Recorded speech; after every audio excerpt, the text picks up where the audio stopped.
Demi Tuhan yang menciptakan langit dan bumi, perkara itu benar tentang rezeki itu. Bersumpah Allah Subhanahu wa taala. Dia turun daripada ontanya, disembelih ontanya, dipotong-potong, dibagi semua. Gal saya tidak takut di mana saja berada, pasti saya akan beri makan oleh Allah Subhanahu wa taala, karena Allah menjamin rezekinya dengan disimpan di langit. Gal kalau ada ajal tiba kepada seseorang, sebelum rezekinya sampai kepada dia, ajal itu akan diundurkan untuk dia lengkap rezekinya dulu. Keyakinan Anda terhadap saya bercakap, itu mesti seperti itu juga tentang keyakinan Anda akan rezeki yang Allah jamin kepada Anda.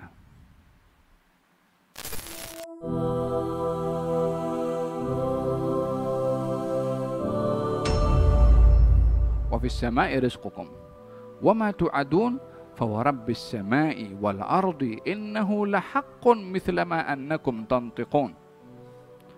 Dan di langit rezeki kamu, dan apa yang dijanjikan oleh Allah kepada kamu.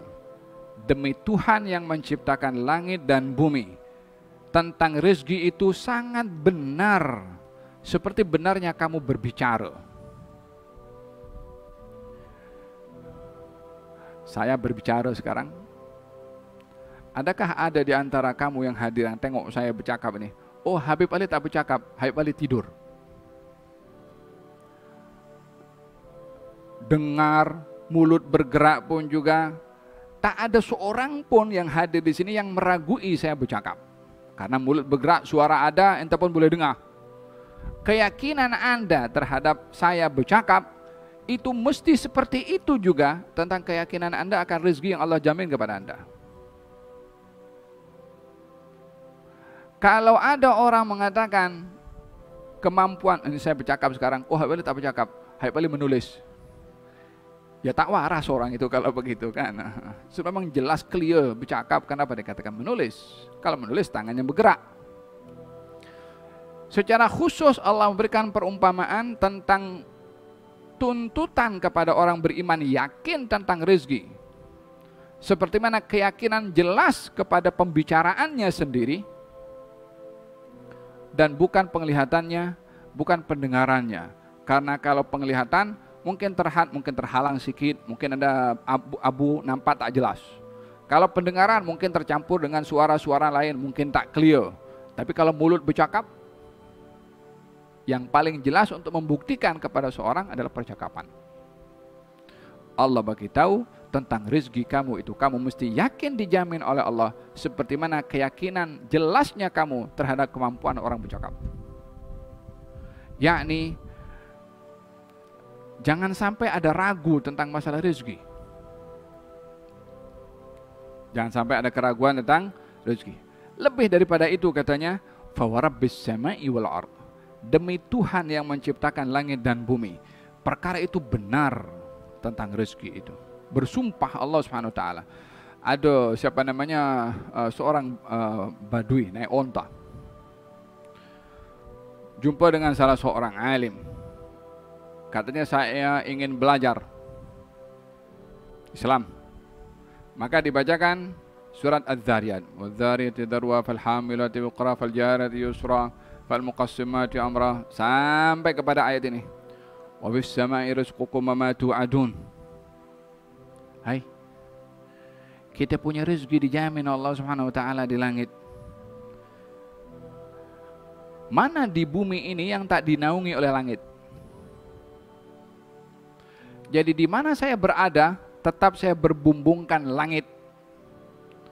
Dan rezeki saya di mana saja saya berada, yang di situ ada langit. Tak ada tempat yang tak dinaungi oleh langit.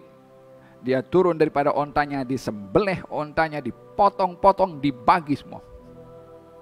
Kalau saya tidak takut di mana saja berada, pasti saya akan beri makan oleh Allah Subhanahu wa taala, karena Allah menjamin rezekinya dengan disimpan di langit. Apa maksud rezeki itu di langit? Ada dua penafsiran. Yang pertama, wa fis sama'i rizqukum, maksudnya adalah awan yang menyimpan hujan. Hujan itu kalau turun, yang tumbuhan itu yang memanfaatkan adalah manusia. Tanah menumbuhkan rumput, rumput dimakan oleh manusia, tapi rumput dimakan oleh kambing. Yang makan kambing siapa? Manusia juga. Jika tidak langsung, melalui yang tidak langsung, tetap untuk manusia. Kekayaan yang ada di dalam bumi, mau minyaknya, mau permatanya dalam lautan, ke wala emasnya, wala peraknya, wala tembaganya, untuk siapa? Untuk manusia.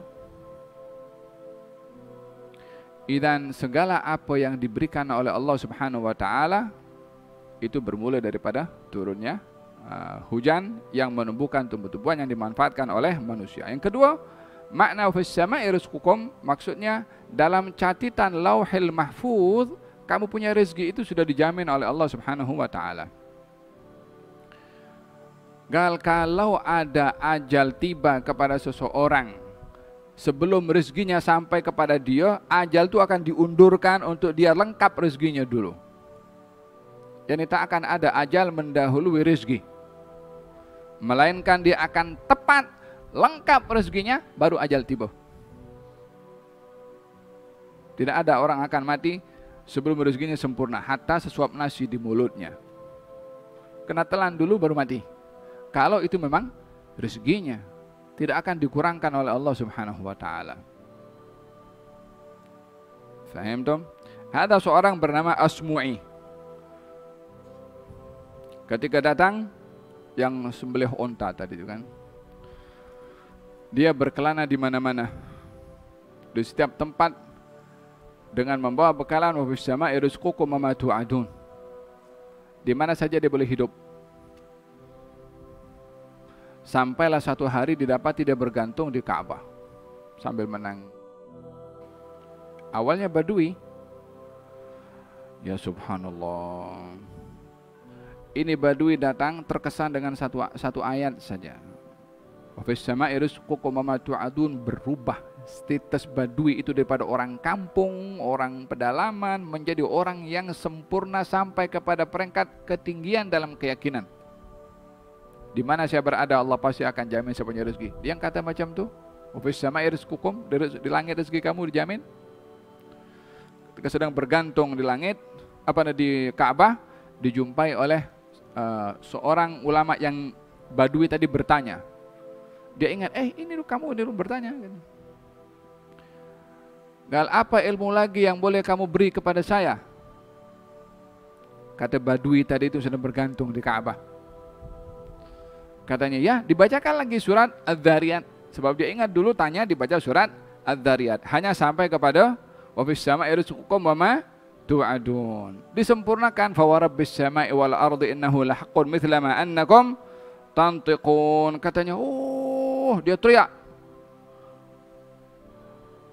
golongan apa yang paling teruk tuh sampai Tuhan bersumpah untuk meyakinkan kepada mereka, seakan-akan mereka tak percaya dengan firman Tuhan, melainkan Tuhan bersumpah untuk meyakinkan. Teruk sangat kaum itu, kata Badui itu. Subhanallah, ini hati kalau dibuka oleh Allah Subhanahu wa taala untuk menerima hatta satu ayat, dia akan merubah orang itu pada keyakinannya. Sebagian orang baca Quran, khatam Quran, ulang-ulang juga tak masuk juga. Baca Quran, curi duit orang. Pergi umrah, ambil duit orang juga. Seakan-akan Quran jadi kitab bacaan saja. Ini Badui hanya beberapa ayat merubah statusnya. Dia pikirkan tentang ayat itu, di tempat itu juga ruhnya kembali kepada Allah Subhanahu wa taala dalam keadaan mutlak keyakinannya dengan kesan satu ayat. Semoga Allah memberikan kepada kita ini hati ini supaya diubati dengan ayat-ayat Al-Quran supaya bersih daripada noda-noda dan hal-hal yang mengeraskan hati. Ya Rabbal Alamin.